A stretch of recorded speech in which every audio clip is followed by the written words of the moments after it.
کچھ لوگ قبرستان میں قرآن مجید کی تلاوت کرتے ہیں، مثال کے طور پر کہ جب میت کو دفن کر دیا ہے نا تو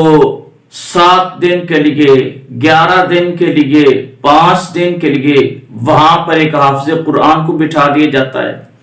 قاری قرآن کو بٹھا دیا جاتا ہے، جو 5 دن، 7 دن یا 11 دن قرآن مجید کی تلاوت کرتا رہتا ہے قبر پر بیٹھ کر، یا 40 دن تک وہ حافظ قرآن قاری صاحب وہاں بیٹھ کے قرآن مجید کی تلاوت کرتے ہیں۔ اور مقصد یہ ہوتا ہے کہ حضرت قاری صاحب، حضرت حافظ صاحب جو قرآن مجید کی تلاوت کر رہے ہیں، اس تلاوت کا اجر و ثواب ہمارے اس صاحب قبر جو میت ہے اس کو پہنچے گا، اور یوں اس کی نجات ہو جائے گی اور قبر کی اخروی مناسب اس کے لیے آسان ہو جائیں گی۔ حضرات گرامی قدر،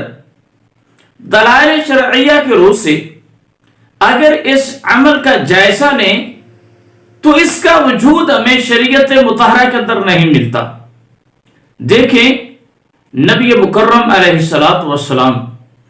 اور آپ کے جانشار صحابہ کرام رضوان اللہ علیہم اجمعین،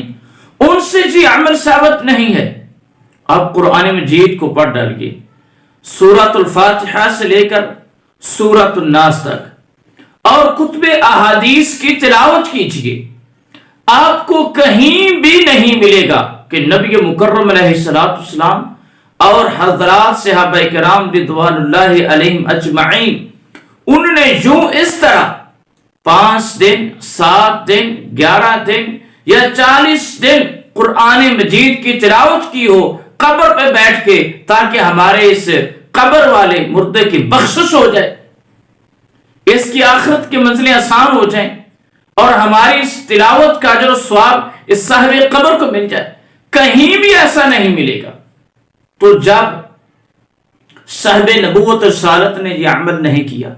حضرات صحابہ کرام رضوان اللہ علیہم اجمعین نے یہ عمل نہیں کیا، تو اس کا مطلب یہ ہے یہ عمل شریعت نہیں ہے، بلکہ یہ لوگوں کا اپنا بنایا ہوا عمل ہے۔ شریعت سے ہٹ کے کوئی عمل کرے اور اس کو شریعت کا نام دے، وہ شریعت نہیں بنتا، وہ نیکی نہیں بنتا، بلکہ اس عمل کو بدعت کے نام سے موسوم کیا جاتا ہے۔ من احدث فی امرنا هذا ما لیس منہ فہو رد۔ آقا علیہ السلام نے فرمایا کہ کوئی ایسا آدمی کام کرتا ہے جو شریعت میں سے نہیں ہے لیکن اس کو شریعت کا نام دیتا ہے، فرمایا فہو رد، وہ رد ہے، وہ مردود ہے، وہ کام صحیح نہیں ہے۔ نبی مکرم علیہ السلام قبرستان زیارت کے لیے جایا کرتے تھے، حضرات صحابہ کرام رضوان اللہ علیہم اجمعین قبرستان زیارت کے لیے جایا کرتے تھے، لیکن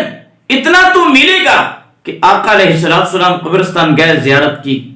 حضرات صحابہ کرام رضوان اللہ علیہم اجمعین وہ قبرستان گئے، زیارت کی، وہاں جا کر کے اہل قبور کے لیے دعائے بخشش کی، لیکن یہ کہیں نہیں لکھا ہوا کہ یہ بزرگ ہستیاں قبرستان گئی اور وہاں بیٹھ کے اہل قبور کے لیے تلاوت قرآن مجید کیا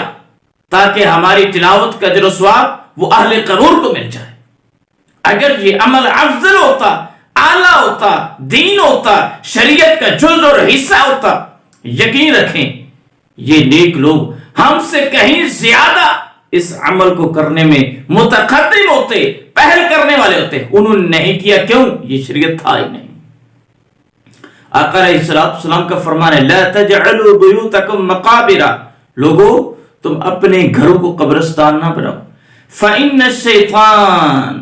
یفر من البیت الذی یقرأ فیہ سورۃ البقرہ، شیطان اس گھر سے بھاگتا ہے جس گھر میں سورۃ البقرہ کی تلاوت کی جاتی ہے۔ کیا مطلب ہے کہ آپ علیہ السلام نے فرمایا کہ اپنے گھروں کو قبرستان نہ بناؤ، کہ وہاں نہ نماز پڑھی جاتی، نہ قرآن پڑھا جاتا ہے، سویا اور کھایا سو گیا، کھایا سو گیا، کھایا، یہ قبرستان ہے، فرمایا وہاں تلاوت کیا کرو۔ اس حدیث کے ذریعہ نبی کریم علیہ السلام نے ہمیں یہ بتلایا ہے، ہمیں درس دیا ہے کہ جو قبرستان ہوتا جائے وہاں سورۃ البقرہ نہیں پڑھی جاتی، وہاں قرآن مجید کی تلاوت نہیں کی جاتی۔ اور پھر ایک موقع پر صحیح مسلم کی روایت ہے، سیدہ عائشہ طیبہ طاہرہ رفیقہ حیات رسول اللہ رضی اللہ تعالی عنہ، آپ نے پوچھا آقا میں قبرستان کی زیارت کے لیے جانا چاہتی ہوں، وہاں جا کر میں کیا پڑھوں؟ آئیے یہ مقامی بیان ہے کہ ایک عورت اجازت طلب کر رہی ہے قبرستان جانے کے لیے، نبی مکرم علیہ السلام کو چاہیے نہیں، وہ تعلیم کے متعلق پوچھ رہی ہے، آپ ان کو بتلاتے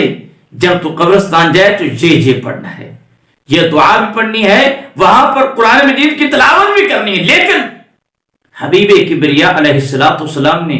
اس کو دعا کی تعلیم تو دی ہے، جب تو قبرستان جائے تو یہ دعا پڑھنی ہے، السلام علی اہل الدیار من المؤمنین والمسلمین ویرحم اللہ المستقدمین منا والمستاخرین وَإِنَّا إِن شَاءَ اللَّهُ بِكُمْ لَلَاحِقُونَ۔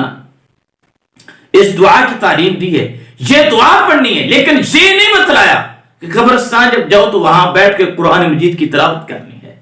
2 گھنٹے کے لیے 3 گھنٹے کے لیے، تاکہ تمہاری تلاوت قرآن مجید کا اجر و ثواب اہل قبور تک پہنچے۔ یہ نہیں بتلایا، کیوں؟ یہ عمل کرنا شریعت مطہرہ کے اندر روا نہیں تھا، جائز نہیں تھا۔ قرآن کہتا ہے من عمل صالحا فلنفسه ومن اساء فعليها، جو آدمی نیک عمل کرتا ہے اس نیکی کا اجر و ثواب نیک عمل کرنے والے